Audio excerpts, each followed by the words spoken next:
So, For All Mankind Season 4 has ended and tied up a lot of what was set up throughout the season.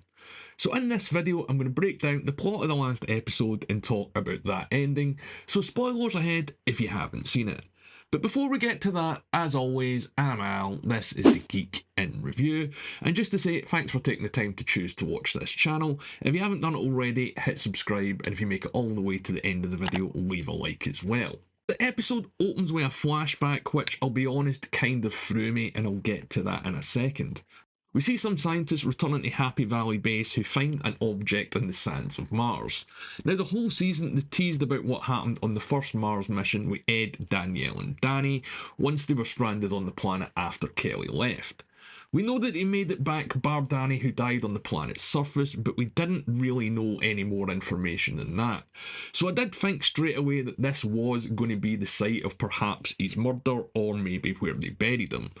Also did occur to me that this could be the Russians dropping weapons on Mars because one of the astronauts does find a gun under all the sand. The astronaut who finds the gun brings it back to Happy Valley Base and seemingly hides it away, and this is all set 2 months before where the episode picks up.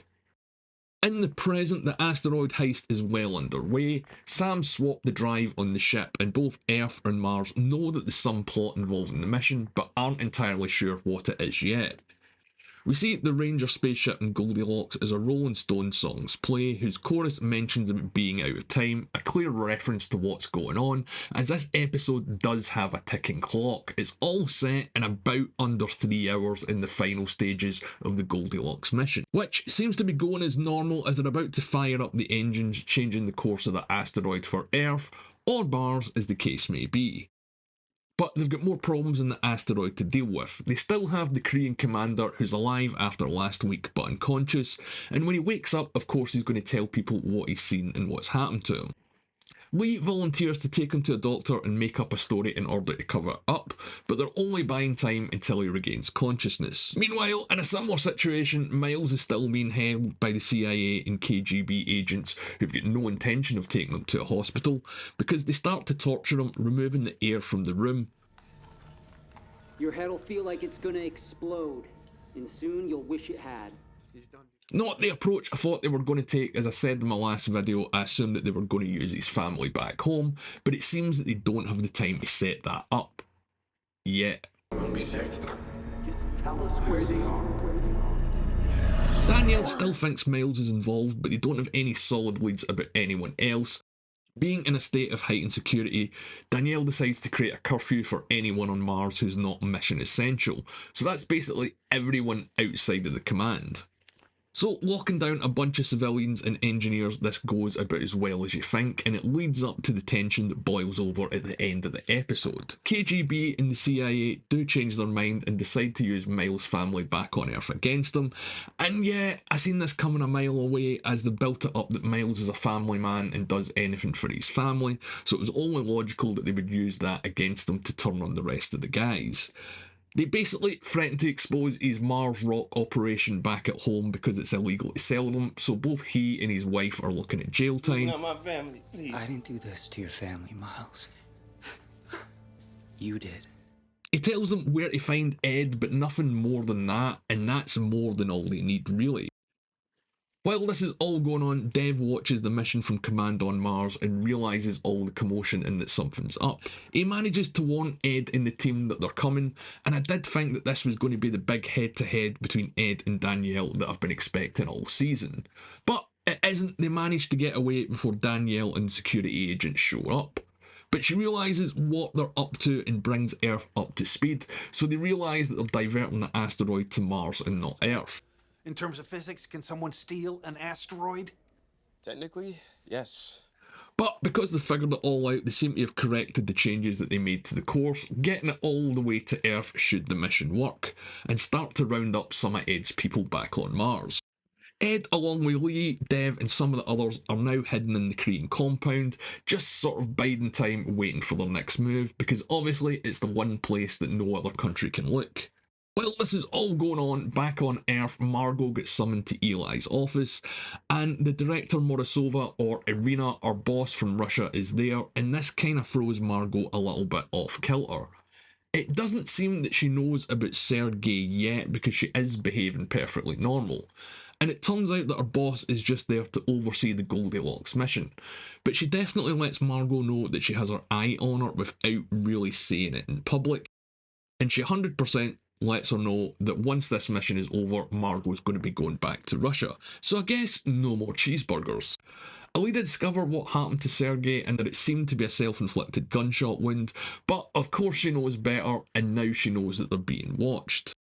Back at NASA, they're double checking the maths in the course to make sure that everything goes smoothly, and Alida shows back up to inform Margot about what's happened to Sergei. And she takes this about as well as you'd expect, but remember that Margot is now a professional and even mentions that emotions have no place in this job later on in the episode. She also realises she's in much more danger than she thought as well. But I do love how they done this scene with Alida telling Margot as you don't actually hear the audio or the words itself, you just see a reaction as if you're peeping round the corner watching them talking. Once Margot composes herself, sort of, she outright confronts Irina, her boss, about what's happened, and you can tell that Margot now has nothing to lose. Irina feigns ignorance, but at this point Margot is either very dangerous or very fucked or very both. Back in space, the Ranger burn goes ahead and seems to be a success, while Dev and Ed are still working out a way to change its course before it's out of range. Ed realises they can use the Korean communications to contact with Sam on the Ranger vessel and sabotage the ship to allow them to get back control of it and push the asteroid towards Mars. The catch is she needs to access the outside of the ship to make this happen and engage an engine override. So, while it's in motion, piloting a giant rock out in the middle of nowhere, so it's going to be pretty simple, I guess. The Ranger crew do realise that something's up and Ed guides her through the EVA job outside the Ranger spacecraft, but she needs to sacrifice her safety tether to hold the override in place, and you all kind of know where this is roughly going. Palmer, the astronaut who's Ed's second is sent out after her, as Daniel learns about the Korean commander in hospital and they work out where Ed and Dev are. And on Earth, they're helpless to do anything really, but come up with a plan that will manually disengage the engines remotely, stopping them in their tracks from diverting the asteroid before anything happens. While this is all going on, Margot weighs up her past, present and future and decides they need to help the mission to get the asteroid to Mars, and she realises what Sergei said was right. If Goldilocks reaches Earth, eventually Mars is going to be abandoned, but if Ed and Dev's plan works, it's going to force the M7 countries to work together and put more resources and basically commit to the future of Mars. So her and Alida decide to send new coordinates to Ranger to redirect the asteroid back. Sam manages to save herself and engage the engine override, and everyone is now on their way back to Mars. Ed and Dev's plan worked as expected, but I didn't see a lot of people were going to get involved in this at the start of the season, particularly Sam and Margot. I didn't think they'd play such a large part in these last two episodes. I thought that was going to fall on Miles earlier on in the season, if I'm going to be honest. Back at Happy Valley, they now need to deal with Goldilocks' arrival, as they do on Earth as well, or the fact that it isn't going to arrive, so a lot of changes need to be made quickly in order for the plans to work. NASA realises that the signal was sent by Margot, changing the direction of the asteroid, putting her even more in the crossfire. She denies it straight away, which I kind of wasn't expecting. I thought she was going to throw herself under the bus as she'd nothing to lose, but she does this eventually when Eli confronts Alida about her part in the plan and steps in and takes a bullet for her, saying it was all her idea. So she is prepared to face the consequences when they arrive eventually, and I'll get to that later on in the episode. The public learn about the outcome of the Goldilocks mission, but not who was really behind it, which is something that I didn't expect as well. They don't out Ed and Dev by the end of this episode, which, yeah, kind of surprised about too, because there's still some stuff going on. They still have to find them, and they've got the okay from Earth to access the Korean compound, and you know that this isn't going to end well. Ilya shows up to help save Miles, who's still been beaten by the Russian agent, and I'll be honest, I saw this coming a mile away as he's not had much to do the last few episodes since Miles took over the black market.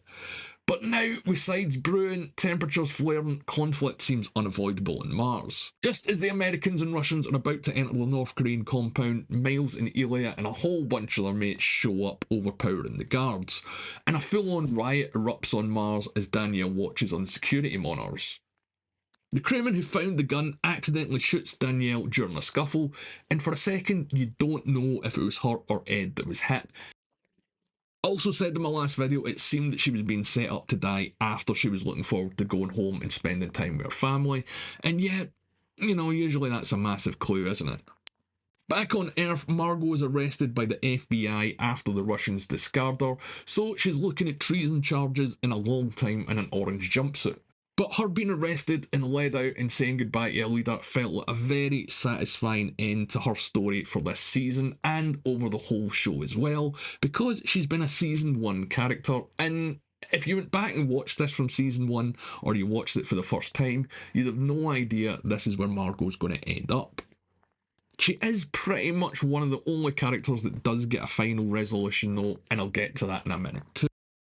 The show ends with Lee's wife arriving on Mars, and I've got to ask, how the hell did they pull that off, by the way? Because I thought that would be completely impossible, and I definitely thought he would get his ass sent home for attacking his superior.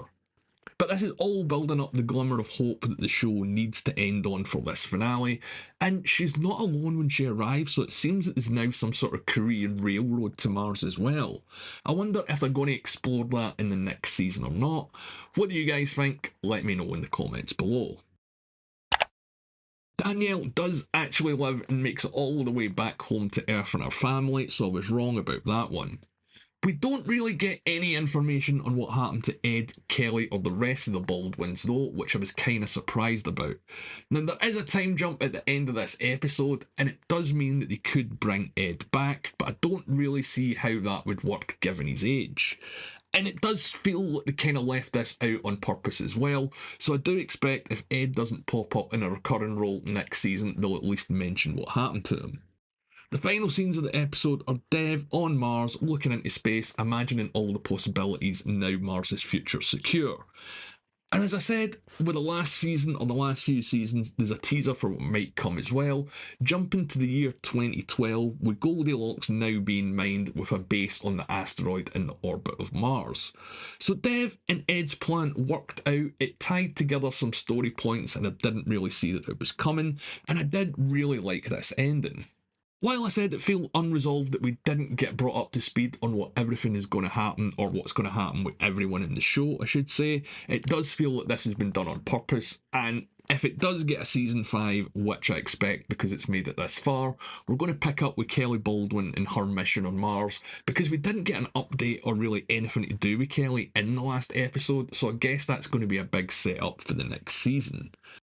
And I'm going to do a video breaking down the season, some plot points, some character stuff, things that I noticed, so make sure you subscribe so you don't miss out on that. But as always, I want to know what you guys thought of this finale and this season of For All Mankind. Did it live up to the hype? Did it live up to your expectations? Was it your favourite show? All that kind of thing. Let me know in the comments below. The show, as always, is completely stunning on a level of writing, acting, production, and just generally how it looks. Whilst this wasn't my favourite season of For All Mankind, it certainly was a great one, building up some huge character points and arcs, and taking us in directions that I didn't entirely see myself that were going to be clear at the start of the season. But as I said, that's for another video, and I'm going to be breaking down a lot of the individual character points, so make sure that you don't miss that. If you made it this far, as always, leave a like on the video, and as I said, I really want to know what you guys think of the finale in the season, so let me know below, or you can reach out to me on Twitter @TheGeeksReviews. And as always, my name's Al, thanks for watching.